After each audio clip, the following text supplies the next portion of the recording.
The grand hall of Ashford Manor shimmered beneath the weight of 1,000 crystal chandeliers, each candle flame trembling like a frightened heartbeat. Gilded mirrors reflected the glittering throng of society's finest, yet all eyes were drawn to the figure standing near the marble staircase, pale and unsteady, as if the very air had turned to ice. She was a vision of both beauty and despair, the Duchess of Ashford, once celebrated for her poise and elegance, now a woman accused, maligned, and shivering under the piercing gazes of those who had once called her friend. Her gown, once the envy of the ballroom, clung to her like a fragile armor, its silken folds whispering of wealth and status now under siege by scandal. A murmur ran through the assembled guests, low and sibilant, as if the walls themselves conspired to carry the venom of whispered gossip. "Did you hear?" one woman hissed, her gloved hand pressed to her mouth. "The Duchess imprisoned. For what reason, I wonder?" The words were carried on the wings of fascination and cruelty alike, and the Duchess felt each syllable strike her chest like a dagger, stealing breath and dignity in equal measure. The accusation, absurd yet damning, hung over her like a storm cloud threatening to break. 5 long years of her life now defined by a single whispered crime. A false charge, they said, yet the echo of its judgment sounded more real than any truth she had ever known. At the base of the staircase, he stood, statuesque and cold. The Duke of Ashford, once a man whose glance could ignite warmth in the frostiest heart, now appeared like a marble figure carved of judgment and distance. His eyes, deep and inscrutable, did not meet hers. Instead, they skimmed the crowd with an imperious detachment, as though the pain of her exile was a thing he had neither caused nor could mend. And yet, in the subtle set of his jaw, in the faint line of his brow, there lingered something unsaid, a tether of shared history, a bond stretched taut by betrayal, rumor, and loss. The Duchess lifted her chin, attempting to summon the courage that had once made her the centerpiece of this very ballroom. But the world had shifted, the warmth of familiar voices had turned to cold speculation. Servants lingered at the edges of the room, glancing nervously between her and the noble assembly, uncertain whether to intervene or flee. Every whispered phrase seemed to multiply, echoing off the marble walls in cruel chorus. A disgrace, imprisoned, never again. Her hand trembled upon the carved banister as she descended the staircase, each step a statement of fragile defiance. The chandelier's light flickered across her tear-streaked cheeks, and for a fleeting moment, she imagined the eyes that once admired her now burned with a strange fascination, not for her grace, but for the tragedy she embodied. The silk of her gloves rubbed raw against her fingers as though reminding her that elegance could not shield a woman from the sting of society's censure. The orchestra had fallen silent, sensing the rupture in their ritual, leaving only the rustle of skirts and the soft tap of polished shoes upon marble to mark her passage. "Your Grace," murmured a voice, low and respectful, tinged with fear and sympathy both. It was Lady Evans, the Duchess's childhood companion, who had always known the pulse beneath the public smile. Yet even her words faltered, weighed down by the unspoken recognition that the scandal had shifted the balance of power, leaving loyalty as delicate as spun glass. Perhaps you should—" She broke off, for what could one say to someone whose reputation had been dismantled in the span of a fortnight, whose every step was scrutinized, condemned, celebrated only for its ruin? A sudden hush fell over the room as the Duke finally spoke, his voice low, carrying across the hall with the authority of a storm held at bay. "The Duchess," he intoned, and all eyes snapped toward them, "requires discretion in these trying times." There was no tenderness in the syllables, yet no cruelty either. It was measured, controlled, a blade sheathed in civility, sharp enough to cut without shedding blood. The words, while ostensibly protective, struck the Duchess with a pang of isolation, reminding her that even those who remained were bound by the chains of propriety, incapable of offering the solace she so desperately sought. Her mind flitted back to the carriage ride that had brought her from the grim walls of her prison to the familiar yet alien opulence of her home. The horse's hooves had beaten a relentless tattoo against the cobblestones, a rhythm that mirrored the fear and fury coiled in her chest. Rain had streaked the windows, blurring the countryside into a smear of green and gray, as if the world itself had mourned her suffering. Each mile had brought the mingling of relief and apprehension. Freedom was a balm, yet it carried with it the sting of everything lost. Servants had bowed and whispered, each step toward the estate a reminder that the Duchess now walked not as a sovereign of her own narrative, but as a figure observed, catalogued, and judged. She drew a slow, shuddering breath and stepped fully into the hall, her gaze sweeping the assembled guests, whose eyes darted between curiosity and veiled scorn. The crystal chandeliers seemed to shimmer in mockery, their brilliance a stark contrast to the shadows clinging to her heart. In that instant, the grandeur of her home, its tapestries, its gilded frames, its delicate candelabras, felt like a prison of another sort. Each ornament whispered of the life she had known, of laughter and music, of whispered confidences in dimly lit corridors. And yet, it was all a memory now, suspended on the knife edge of rumor and shame. Footsteps echoed behind her. She did not turn, knowing without seeing who approached. The Duke's presence was a quiet gravity, pressing upon her with the weight of unspoken words and unresolved grievances. He fell into step beside her, a study in restraint and control. His hand brushed her arm, not a touch of comfort, but a reminder that the past had not yet released its hold. The Duchess felt a spark of something dangerous, a whisper of memory that reminded her that connection had not been entirely severed, though betrayal and absence had carved deep furrows in her heart. In the far corner of the hall, the whispers became almost tangible, a soft, crackling undercurrent beneath the polished tones of polite conversation. "Did she know?" one woman murmured. "Of course she knew. Every moment of it." "And yet she returned," another voice joined, colder this time, "bold or foolish to appear before us so soon." The Duchess's pulse quickened, and she realized that for all the distance and indignity of the past 5 years, nothing had changed. Society remained the same, ready to pounce upon misstep or vulnerability with relish. Her gaze swept the hall once more, catching fleeting glimpses of faces both familiar and estranged. Servants averted their eyes, noblewomen whispered behind fans, and gentlemen straightened in their coats, as though the Duchess's presence challenged the very air. And in that moment, she understood the cruel poetry of her life. The world had condemned her in her absence, and now it waited to judge her return. Yet beneath that knowledge, beneath the fear and the ache of injustice, a flame of determination stirred. She had endured 5 years of false accusation, 5 years of confinement, of whispered insults and solitary nights. She would not allow the world, or even the Duke, to dictate her courage any longer. And then, at the very pinnacle of the staircase, a hush fell.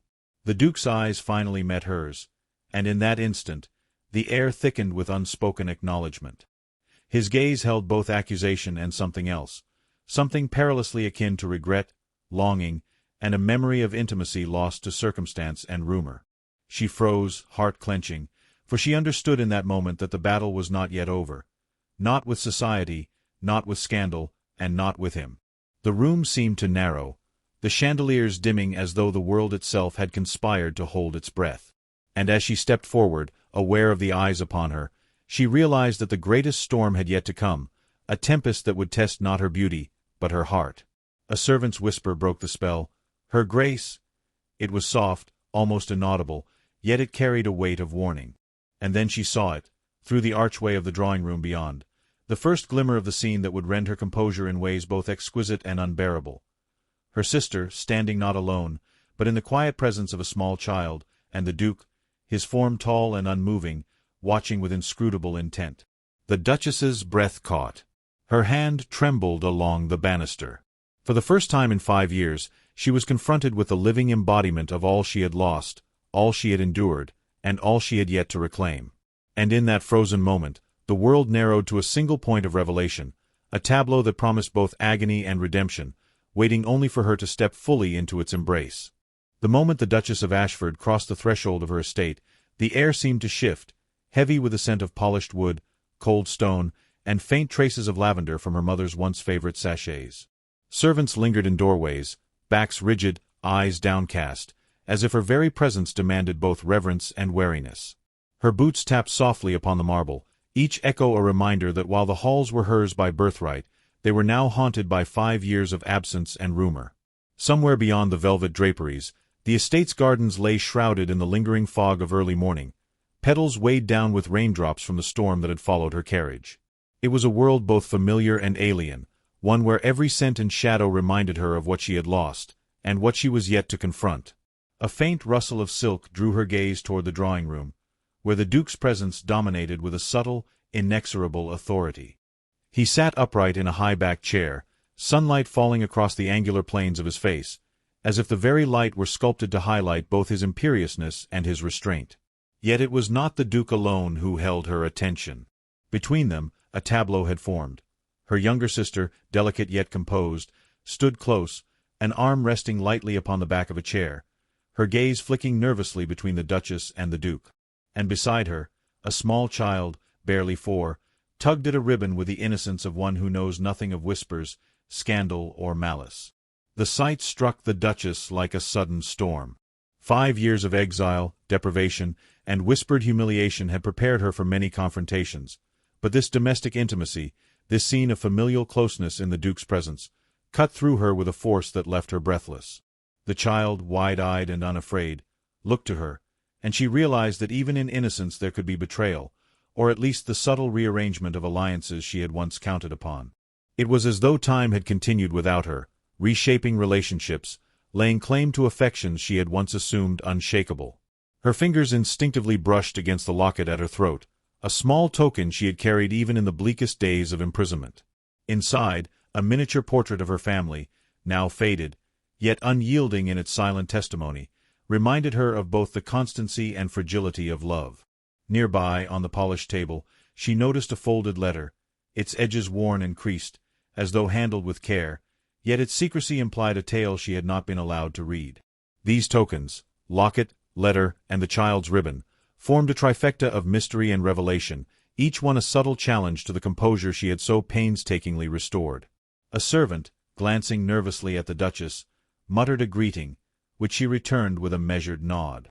The tension in the room was almost tangible. The air was thick with anticipation, judgment, and unspoken history. The Duke rose from his chair with deliberate grace, approaching her with the weight of restraint visible in the square of his shoulders. "You have returned, Your Grace," he said, each word carrying both acknowledgment and reproach. There was no warmth, no apology, yet the underlying note, barely perceptible, spoke of unresolved loyalty and suppressed emotion. The Duchess felt the familiar stirrings of what she had once called longing, though now tempered by suspicion and caution. Her sister's voice, soft yet steady, broke the silence. "Sophie," she began, using the Duchess's given name in the rare intimacy that only blood could permit, "I did not expect you so soon. I meant to write." But the words faltered under the weight of what they implied, explanations withheld, emotions suppressed, loyalty tested. The Duchess regarded her sister with a mixture of pity and unease. 5 years of absence had changed both of them. Her sister had grown in subtle ways, mastering gestures, expressions, and the quiet authority of one who had learned to navigate life in another's shadow. The Duke's gaze, dark and calculating, shifted between the two sisters, a silent acknowledgment that the reunion carried ramifications far beyond this room. Every glance, every inflection of tone, became a measured statement. The child, sensing the intensity yet untouched by its gravity, reached out a small hand toward the Duchess. She knelt slowly, allowing her fingers to brush the tiny one, and felt a jolt of tenderness intertwined with the pangs of exclusion. 5 years had taught her the cost of vulnerability, yet the instinct to protect and embrace this fragment of family remained unyielding. A letter, previously unnoticed, slipped from the folds of her sister's dress, fluttering to the carpet like a fragile confession.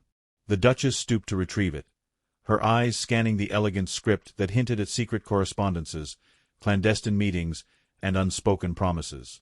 The words within suggested not only loyalty but subtle defiance, alliances forged in her absence, affections diverted, decisions made without consultation. Every sentence, every carefully chosen phrase, was a reminder that while she had endured suffering, the world she had once ruled had continued to turn, indifferent to her plight. The child giggled, a small, unguarded sound, breaking the tension momentarily. Yet the sound only emphasized the complexity of the scene, the innocence of youth juxtaposed with the careful maneuvering of adults, the fragile threads of loyalty, love, and rivalry intertwining in ways that neither time nor distance could sever entirely. The Duchess rose, clutching the letter, aware that each step she took toward the Duke and her sister was a step into a web of revelation, obligation, and unacknowledged desire. He spoke then, his voice low and commanding, yet tinged with a quiet vulnerability. "These years of separation have left their mark, Sophie. And yet, in all your absence, certain matters remained unresolved." The Duchess felt the weight of the phrase. It was not merely a statement of fact, but a summons to confront not only the past, but the entanglements of emotion, expectation, and social consequence. She met his gaze steadily, recognizing in him the same mixture of restraint and yearning that had defined their relationship long before scandal had sundered it. Her sister stepped closer, her expression a delicate balance of apprehension and courage. "I have kept the household as you left it, as far as propriety would permit. And yet, certain arrangements were unavoidable," she said softly, nodding toward the child. The implication was clear: decisions made under duress, choices shaped by necessity, alliances cemented in her absence. Every nuance, every hesitation, carried the weight of explanation deferred and trust stretched taut. The Duchess allowed herself a slow, deliberate exhale, feeling the tension coiling within her like a living thing. She was both observer and participant, a figure navigating the delicate architecture of affection, loyalty, and social expectation. The tokens, the locket, the letter, the child's ribbon, had transformed from mere objects into symbols, each a measure of what had changed, what had endured, and what remained perilously unresolved. And yet, despite the weight of scandal and the sting of revelation, a subtle shift began to occur. The Duke's posture softened imperceptibly, a hand extended, not in accusation, but in invitation. Her sister's eyes, though cautious, betrayed a flicker of relief, a tentative hope that reconciliation, or at least understanding, might be possible. The child, unaware of the stakes, offered a small smile, a gesture both innocent and transformative, reminding the Duchess that even amid whispered treachery, the bonds of family could remain resilient. A sudden knock at the far door startled them all. It was neither servant nor messenger, but a figure whose presence promised further revelation, a hint that the quiet tensions of the household were far from resolved. The Duchess felt her pulse quicken, a mix of anticipation and dread coursing through her. She clutched the letter to her chest, the locket pressing against her skin, the ribbon's soft silk brushing her fingers, a constellation of secrets, gestures, and tokens that had suddenly become the measure of her return. And in that moment, as the light shifted across the polished floorboards and shadows stretched long and uncertain, the Duchess understood fully that her homecoming was not merely a return to brick and mortar, but a collision with a tangled web of hearts, loyalties, and concealed desires she had left behind. Every glance, every whispered syllable, every gesture was charged with consequence. And as she looked upon her sister, the child, and the Duke, she knew the trials of the next hours would test not only her dignity but the fragile hope that had endured across 5 long years of exile. The drawing-room lay bathed in the golden glow of late afternoon sunlight, filtered through tall, mullioned windows, the dust motes drifting like tiny stars in the warm, slanting rays. Curtains of deep burgundy framed the glass, their velvet folds heavy with silence, as though even the fabric mourned the tension that had settled upon the room. The Duchess of Ashford moved slowly, each step measured, as though the polished floorboards themselves might betray the tremor in her heart. Her fingers traced the edge of a carved oak table, worn smooth from years of household use, a gesture of habit, a search for grounding. Across from her, her sister stood with hands clasped, posture taut with a mixture of guilt and resolve, while the small child clutched a toy horse to her chest, wide-eyed and innocent, sensing the weight of emotions beyond comprehension. The Duke remained at the far end of the room, his coat draped elegantly over his broad shoulders, the subtle lines of his face both commanding and unreadable. His eyes followed the Duchess with a quiet intensity, restrained yet undeniable, as though he weighed each breath she drew and each unspoken word she might yet utter. The silence stretched, heavy and expectant, until the Duchess spoke first, her voice soft but unwavering, carrying the authority of someone who had survived torment and false accusation. "I have returned," she said, letting the words hang between them like a crystal chandelier poised to shatter. "And yet, it seems I am the last to know what has transpired in my absence." Her sister's eyes flickered, the familiar innocence marred by an edge of defensiveness. "Sophie, please," she began, using the name of childhood intimacy, "it is not what you imagine.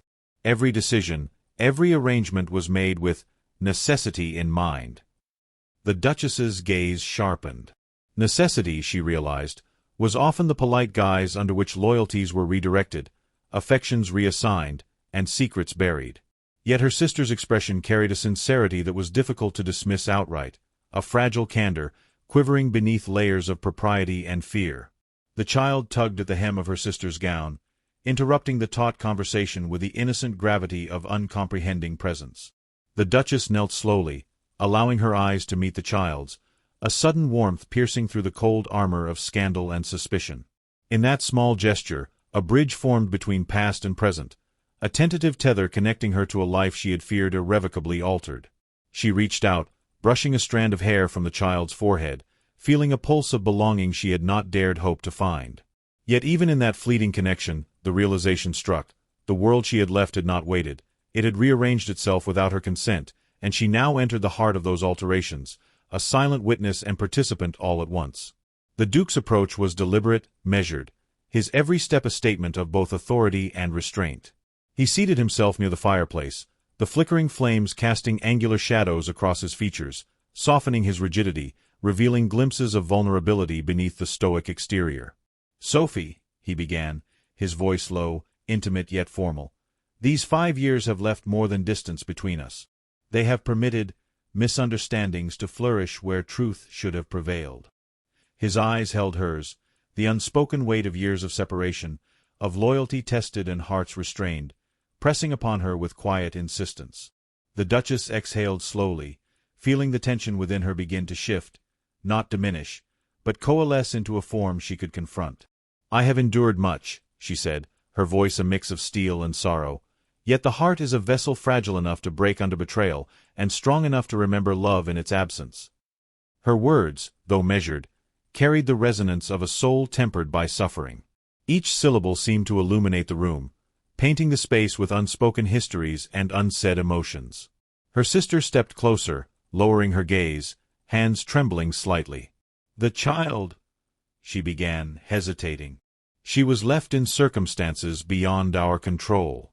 The arrangements were necessary, Sophie. I did not wish to deceive you, only to protect—" She trailed off, caught between fear of reproach and the earnest desire to reconcile. The Duchess's lips pressed into a thin line, contemplating the delicate web spun in her absence.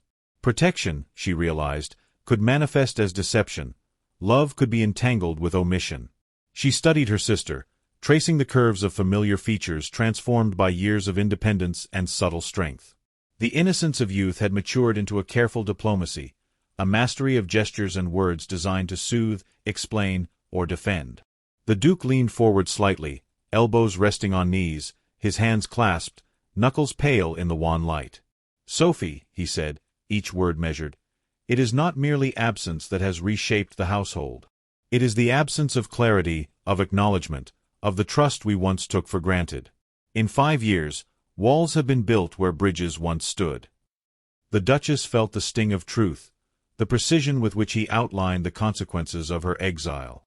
And yet, beneath the formal structure of his statement, she sensed a pulse of emotion, a tentative reach toward reconciliation, a spark that hinted at the latent depth of what remained unresolved.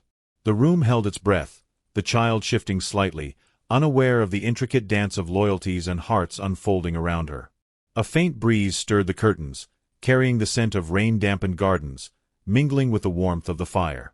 It was as though the room itself participated in the unfolding drama, echoing with silent witness to confessions yet to be made.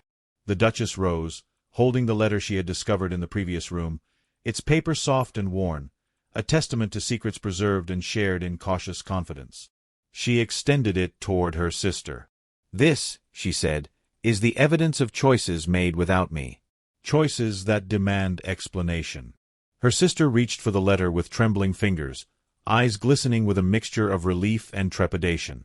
"You deserve it," she whispered, voice barely audible, "for there are truths I have withheld, only to protect you, to protect us all."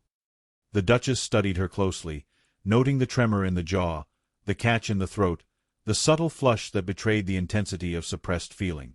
It was a tableau of human fragility, rendered more poignant by circumstance and history. The Duke observed silently, the faintest tightening of his jaw suggesting the restraint required to remain passive.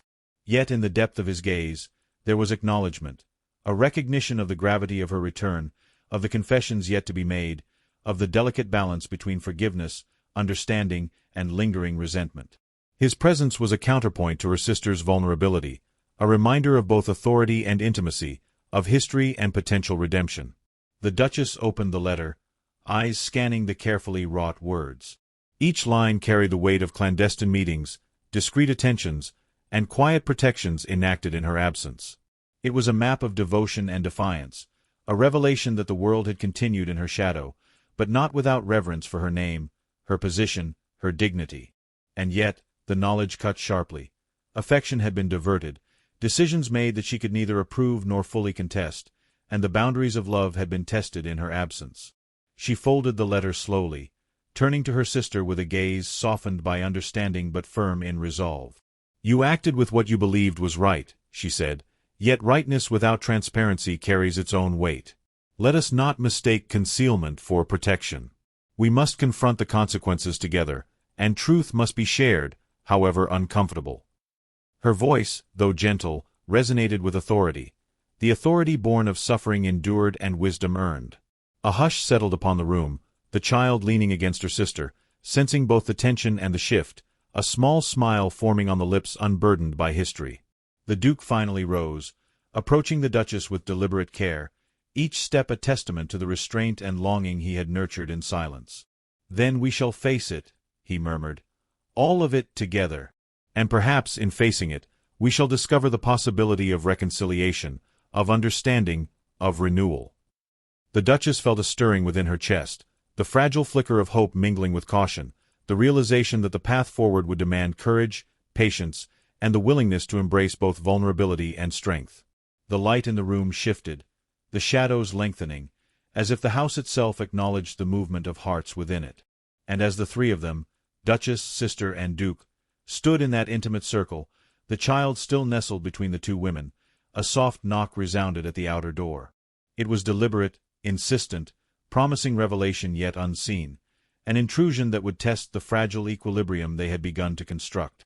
The Duchess felt her breath catch, pulse quickening, as she realized that the confessions exchanged within this sunlit room were but the prelude to deeper truths awaiting disclosure, secrets that would not be contained by walls, nor by silence, nor by 5 long years of absence.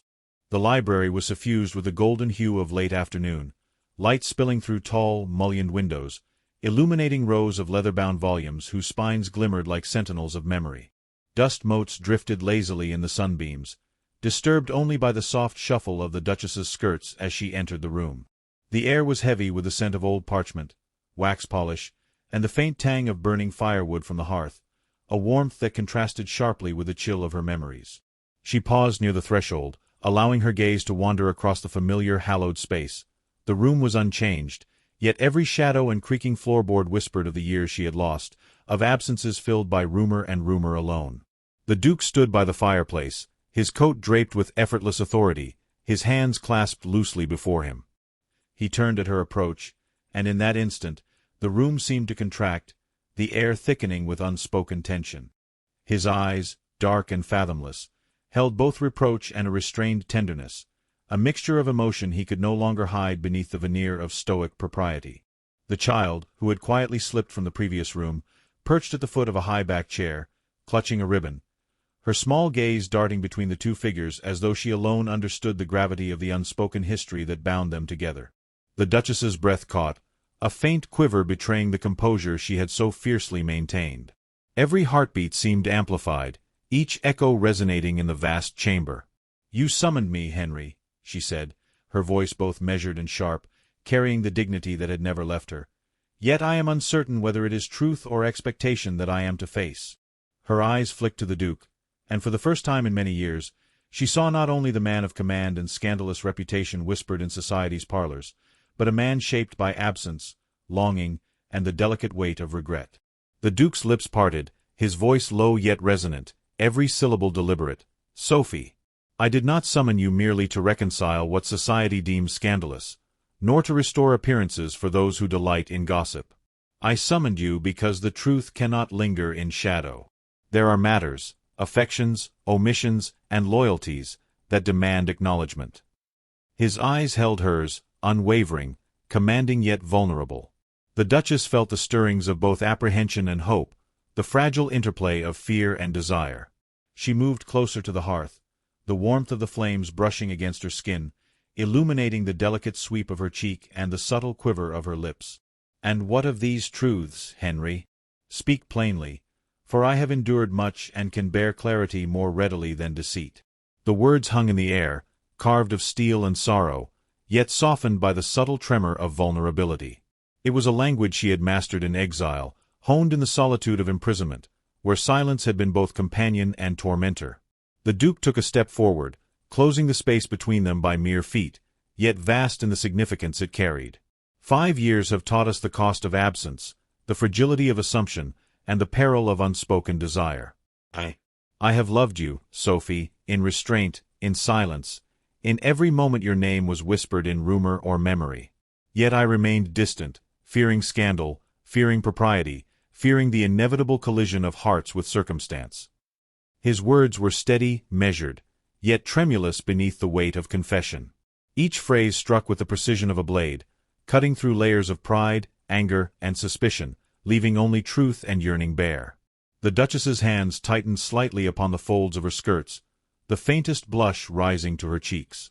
Her voice, when it came, was a soft murmur, yet resolute. And I, Henry, I too have carried these years with a knowledge of what has been withheld, of what has been assumed in my absence. My heart has known both the torment of accusation and the restraint of longing. I confess, I have not been untouched by the thought of you, nor by the life that might have been had circumstance been kinder. She paused, eyes glimmering with unshed tears, yet clear in the steel beneath. The room seemed to hold its breath, every shadow and beam of light suspended in delicate anticipation. The child's small hand brushed against the hem of the Duchess's gown, grounding her in the tangible, reminding her that love and duty were not merely abstractions but lived, breathing realities. The Duchess knelt, letting her gaze fall to meet the child's, and felt a wave of protective tenderness intertwine with a still raw ache of betrayal and longing. It was an emotional convergence, the innocence of youth grounding the storm of adult emotions, a reminder that life and love persisted even amid scandal and absence. The Duke took another step forward, the firelight catching the planes of his face, highlighting the vulnerability hidden beneath years of controlled composure. "We stand now, Sophie," he said, voice steady, low, magnetic, at the intersection of choice and consequence. The estate, our family, the child, these are threads that bind us, and yet they are fragile. I offer not simply words, but my acknowledgment, my willingness to face every consequence with you, should you permit it. His hand hovered near hers, a gesture neither rushed nor presumptuous, but charged with promise and restrained desire.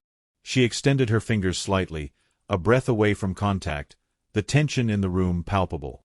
"Henry, if we are to move forward, it must be with clarity, with acknowledgment of the years lost, the whispers endured, and the choices made under duress. I cannot forgive what has been hidden, yet I can choose to understand, to embrace the possibility that what remains is greater than what has passed." Her words, tempered by resilience, carried the fragrance of hope, yet the iron weight of caution remained. The Duke inclined his head slightly, as if bowing to her authority while still asserting his own. "Then let us rebuild, Sophie. Not as prisoners of rumor, nor as victims of circumstance, but as those who have endured and emerged, scarred, perhaps, but tempered, prepared to confront the present with honesty and intention." A faint smile brushed his lips, subtle yet charged, a whisper of intimacy that had been denied them for half a decade. The child giggled softly, breaking the taut silence, and the Duchess allowed herself a small smile in return. In that moment, the room felt transformed, the air lighter, the shadows less oppressive, the fire's warmth a mirror to the tentative warmth blossoming in her chest. Her sister, standing nearby, exhaled slowly, a mixture of relief and apprehension, understanding that the acknowledgment of truth was a bridge toward reconciliation, yet fragile in its balance. The Duchess rose fully, letting the letter slip back into her hand. "Let it be known," she said, her voice carrying across the library with calm authority, "that absence and accusation shall not define the estate, nor the bonds of family and love. We shall proceed with transparency, with vigilance, and with the courage to embrace what has endured." The Duke's eyes softened, gratitude and longing mingling in the depths, as he nodded in agreement, his hand brushing hers at last, deliberate, meaningful, a bridge of contact laden with emotion restrained for years. And yet, as the warmth of confession and acknowledgment filled the room, a distant sound intruded, the soft clatter of a carriage at the front gates, its rhythm deliberate, urgent. The child's gaze darted toward the window, alert, sensing a change in the undercurrent of expectation. The Duchess turned, hand tightening around the letter, heart catching at the sudden reminder that even as reconciliation seemed within reach, the world beyond these walls remained unpredictable. Shadows, secrets, and scandal yet lingered outside the sanctuary of the library, threatening to challenge the fragile equilibrium she and the Duke had begun to construct. Her eyes met the Duke's, understanding passing silently between them. The confession had been made, the truths acknowledged, yet the trials of the heart were far from concluded. Beyond these doors lay intrigue, society's judgment, and choices yet to be confronted, each capable of unraveling the fragile restoration they had just begun to craft. And as the light fell across the polished floor, highlighting the delicate curve of her cheek and the child's innocent smile, the Duchess realized that while some resolutions had been reached, the next act of her life's drama was poised at the threshold, waiting for her to step into its shadows. The first light of dawn spilled across the estate, casting a delicate glow over the manicured gardens, dew glinting like scattered diamonds upon the rose petals. The storm from the previous night had passed, leaving behind a washed world, fragrant with a mingling sense of rain and earth, of newly turned soil and lingering smoke from hearth fires.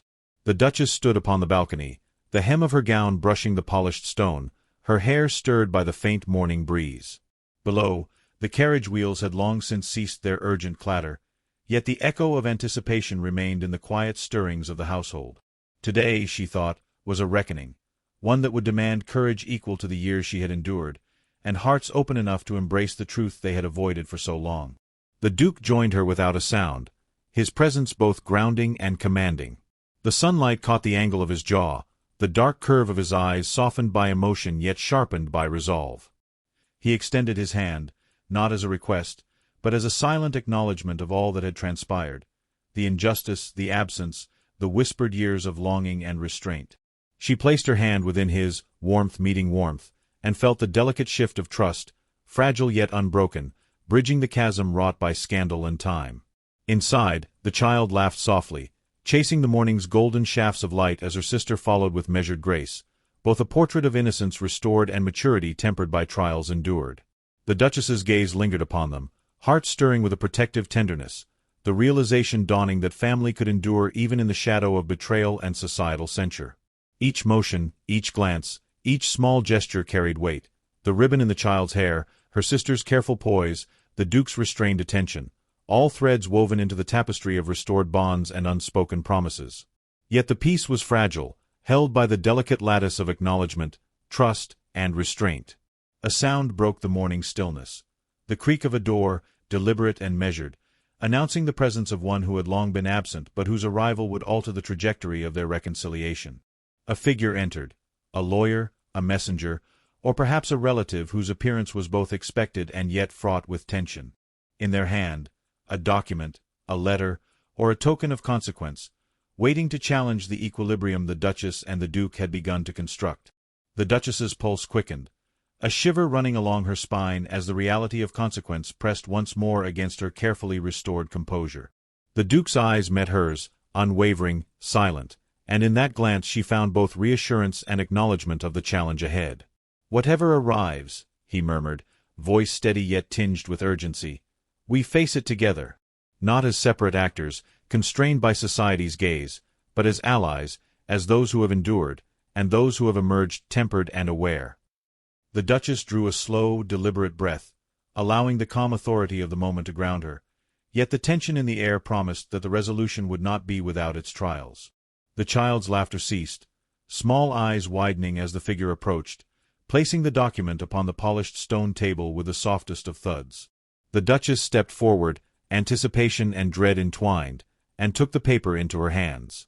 The ink glimmered faintly in the morning light, revealing both truth and opportunity. It was the final reckoning, a challenge to be met, a secret revealed, or perhaps a vindication long awaited. Her eyes scanned the words, absorbing the implications, each sentence a spark striking tinder, igniting the dual fires of dread and relief. Her sister stood nearby, fingers clasped, a silent plea and prayer mingled upon her lips. The Duchess's gaze softened momentarily, acknowledging the loyalty and courage required to maintain propriety while navigating the uncharted waters of scandal and affection. The letter, document, or token, whatever it contained, was more than words on paper. It was a symbol of society's judgment, of opportunity, and of the enduring power of truth. The Duchess's lips pressed into a firm line, and her eyes lifted to meet the Duke's. In that moment, the world beyond the balcony and the estate's stone walls ceased to exist. Only the living tableau before her mattered: trust, family, love, and the possibility of restoration. The Duke stepped closer, the light of dawn brushing the contours of his face, revealing both determination and vulnerability. "It is time," he said, voice a quiet yet resolute command. "Time to reclaim what was lost, to face the world as we are, together. The past need not dictate the future. There is strength in acknowledgement, and courage in unity." His hand brushed hers again, firmer this time, a tangible anchor in the swirling currents of emotion, scandal, and expectation. The Duchess exhaled, letting the letter slip gently from her fingers. "Then we shall face it, Henry.